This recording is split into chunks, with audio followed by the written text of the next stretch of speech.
আসসালামু আলাইকুম গাইস, আশা করি ভালো আছেন। আজকে আমরা মনোহর দিঘি, পঞ্চগড় সদরে মনোহর দিঘি নামে পরিচিত এই দিঘিটাকে বা পুকুরটাকে ভিডিওর মাধ্যমে দেখানোর চেষ্টা করব।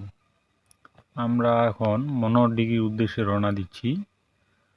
তো চলে আসি, এই যে দেখতে পাচ্ছেন রাস্তা, এই পাশ দিয়ে এই যে আসলাম এখন মনোহর দিঘি। এই যে পুকুরটা দেখতেছেন, চারপাশে গোরস্থান, এই যে পুকুর, সামনে গাছ আছে কিছু, মসজিদ। এটাই হলো মনোহর দিঘি। যারা দেখেননি তাদের জন্য আমার এই ভিডিওটা।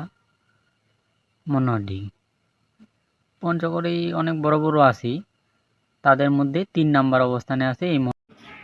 ভিডিওটা ভালো লাগলে অবশ্যই একটা লাইক করবেন, একটা কমেন্ট নেবেন। ধন্যবাদ।